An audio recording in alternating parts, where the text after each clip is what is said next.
Olá, meu irmão, aqui é o pastor Ramsés e você vai ouvir agora o devocional Uma Porta Aberta no Céu, uma série de reflexões no livro do Apocalipse.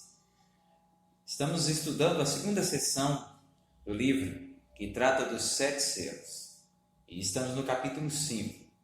Vamos à leitura, capítulo 5 de Apocalipse.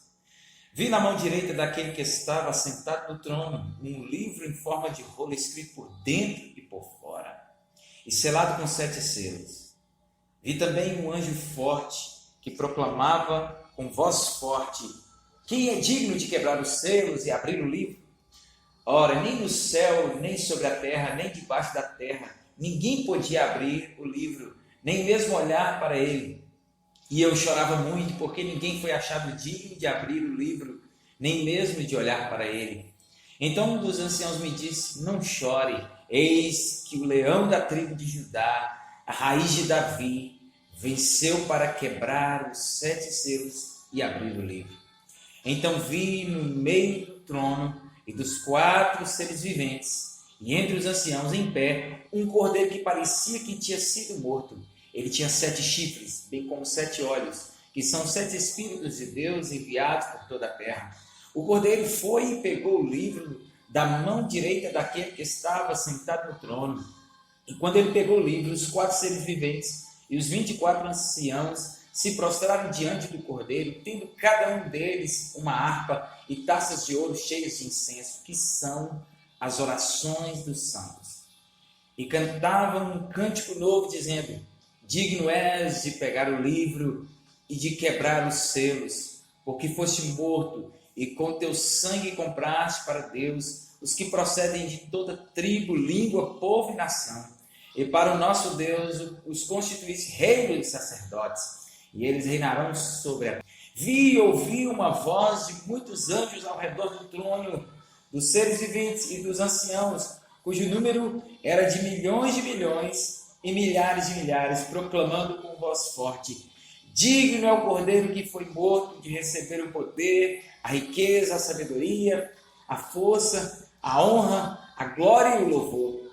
Então ouvi que toda criatura que há no céu e sobre a terra, debaixo da terra e sobre o mar, e tudo que neles há, estava dizendo: àquele que está sentado no trono e ao cordeiro sejam o louvor, a honra, a glória e o domínio para todo sempre. E os 4 seres viventes respondiam: amém.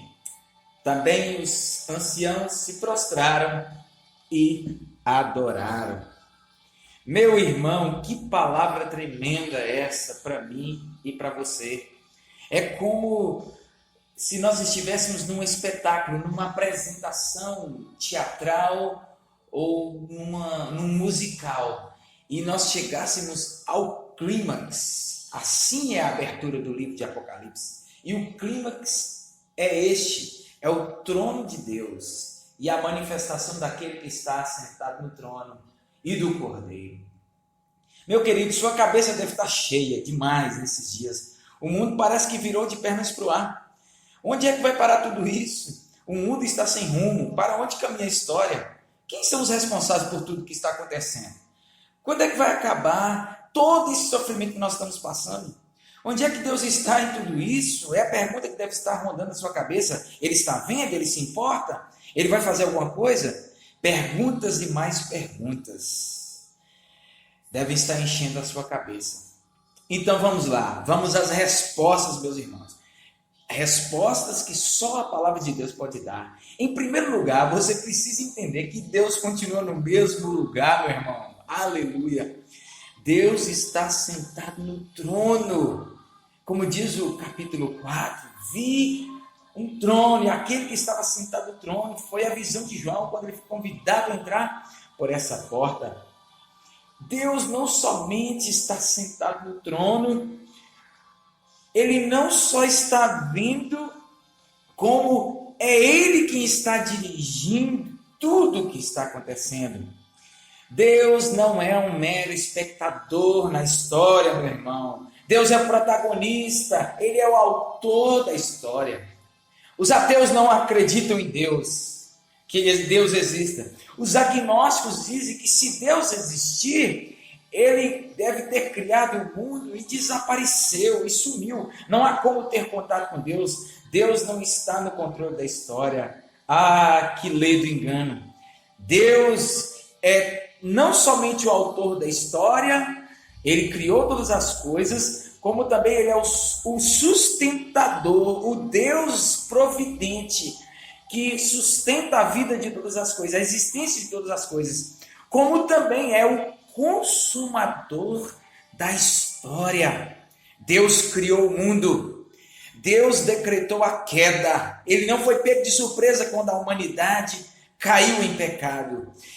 Deus traçou um plano de redenção e de salvação para redimir a humanidade, para redimir a história, para redimir o tempo. De eternidade a eternidade, Ele é Deus. E Ele está nos conduzindo para a consumação da história. A história é linear, ela teve um início e haverá um fim. Na verdade, o fim para o tempo, mas a eternidade continuará e nós estaremos nessa eternidade. Meu irmão, a visão de João continua. Depois de entrar pela porta, depois de ver aquele que estava sentado no trono, João, no capítulo 5, nos diz o texto de Apocalipse que ele vê que na mão direita daquele que estava sentado no trono havia um livro no formato de um rolo, escrito por dentro e por fora, selado com 7 selos. Um livro. Que livro é este? Meus irmãos, esse é o livro da história. Esse é o livro da história. Deus é o autor da história.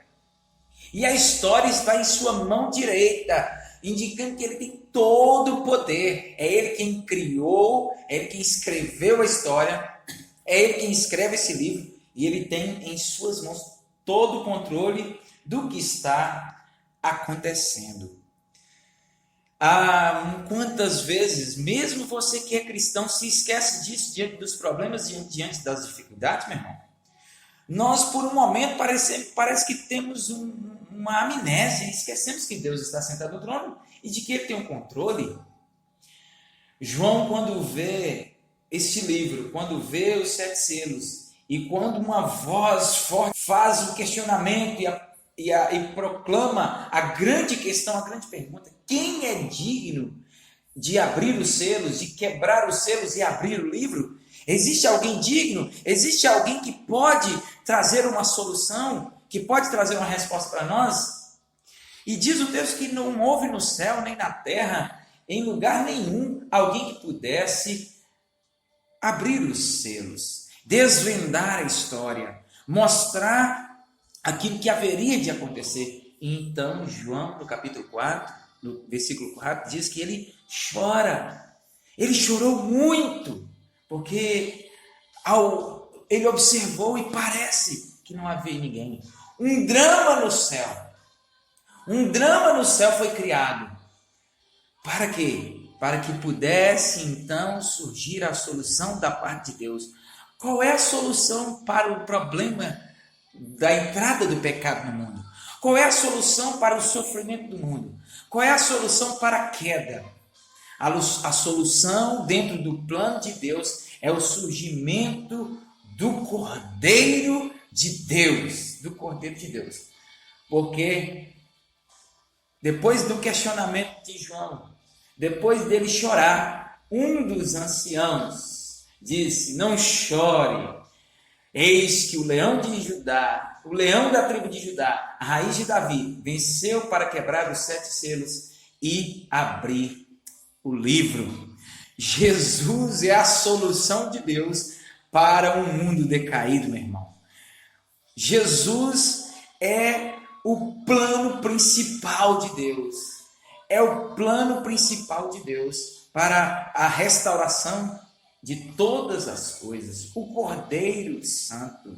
Ele é não somente o leão, mas também o Cordeiro. João viu no meio do trono, no meio dos 4 seres viventes, entre eles e entre os anciãos, em pé, um cordeiro que parecia ter sido morto. Mas ele é aquele que reviveu. Amém? A morte de Jesus selou toda a história. Jesus conquistou lá na cruz o direito de abrir esses selos, a autoridade dada por Deus.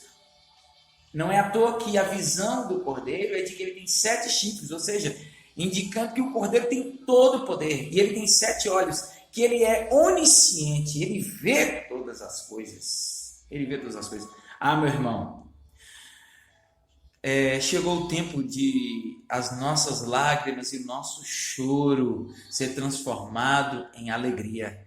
João estava ansioso, entrou em pânico, porque por um momento, no drama da revelação do Apocalipse, parecia que não havia condução para a história, parecia que não havia alguém que pudesse dar fim a todas as coisas, alguém que pudesse revelar e desvendar para onde caminha a história. E eis que surge o Cordeiro. E talvez você está assim hoje. Você está chorando, você está angustiado, você tem estado ansioso sobre o fim, tem feito perguntas. Quem são os responsáveis por tudo isso? Aqui nós vemos um contraste entre a soberania de Deus e a responsabilidade dos homens. Ainda que os homens sejam responsáveis por seus atos, ainda que cada ato do homem ele tem responsabilidade, saiba que nenhuma atitude humana, nenhuma ação humana pega Deus de surpresa. Todos os atos dos homens, inclusive os atos pecaminosos, inclusive a irresponsabilidade diante de um vírus, a irresponsabilidade diante da crise, inclusive as disputas, inclusive os conflitos mundiais dos governos estão dentro do controle de Deus. João é convidado a olhar para o Cordeiro. E aí, no clímax da revelação da visão, o Cordeiro que estava diante do Deus Todo-Poderoso, o Cordeiro que estava diante dos 7 Espíritos de Deus enviados por toda a terra, ele então toma o livro da mão direita daquele que estava sentado no trono. E quando ele pegou o livro, meu irmão, da mão daquele que estava sentado no trono, quando o Cordeiro toma a história em suas mãos, o que acontece? Os céus se rompem em adoração. Diz o versículo 8 que os seres viventes, os 24 anciãos, se prostraram diante do Cordeiro, aleluia. Na mão dos 24 anciãos haviam harpas de adoração. Harpas simbolizando que o papel da igreja, de todo o povo de Deus, principal, é adorar o Cordeiro, é adorar aquele que está sentado no trono, é adorar o Espírito Santo, o Deus triuno. E também nas mãos deles haviam incensários, taças de ouro cheias de incenso, que são as orações dos santos. Meus irmãos, olha que coisa maravilhosa. Na visão de João, ele vê os incensários que representam as orações dos santos. As orações dos santos estão sendo usadas por Deus como meios de graça para que a história seja escrita. Que coisa maravilhosa! Talvez você tenha se perguntado, se Deus está no controle de toda a história, ao falar sobre a soberania de Deus, ao falar que Deus escreveu a história, de que tudo vai acontecer de acordo com o que Ele determinou, você pode estar se perguntando, para que orar então? Para que orar então se Deus já escreveu tudo? Para que orar então? Deus já sabe de todas as coisas. Meu irmão, não sejamos fatalistas ao ponto de achar que não temos a nossa participação na história. Sim, Deus não somente decretou o fim de todas as coisas, como o meio para que as coisas pudessem acontecer. E no seu decreto quanto aos meios de graça para que as coisas acontecer, através das quais as coisas vão acontecer, as nossas orações estão incluídas, a nossa participação. Meu irmão, eu e você estamos também escrevendo a história. Nós somos chamados para participar de uma multidão incontável, daqueles que adoram o Cordeiro. Nesse texto aparecem 3 cânticos de louvor. Todas as criaturas sobre a terra e sobre o mar foram convidadas a adorar. Eu e você somos chamados, nesse tempo de crise, a adorar aquele que está sentado no trono, a adorar o Santo Espírito de Deus e a adorar ao Cordeiro Santo. Ele é digno de receber toda a honra, toda a glória. Ele que foi morto é digno de receber o poder, a riqueza, a sabedoria, a força, a honra e a glória. Então, meu irmão, louve a Deus. Não importa a crise, não importa se existem epidemias, não importa se a economia vai quebrar. Louve a Deus, porque nós não somos guiados pelas circunstâncias. Deus está sentado no trono. Deus tem o controle da história. E isso nos conforta o coração. Isso traz uma alegria e uma paz que o mundo não pode ter. Que Deus possa te dar essa mesma visão, meu irmão. Que você possa ver e contemplar o Cordeiro Santo, que está no controle da história, que está agindo dentro do plano de Deus. Que você possa enxergar isso e que você possa fazer como todos os seres viventes, como todos os 24 anciãos que adoraram, prostraram diante do Cordeiro. Que Deus abençoe sua vida, que essa mensagem possa tocar o seu coração. Compartilhe como você quiser.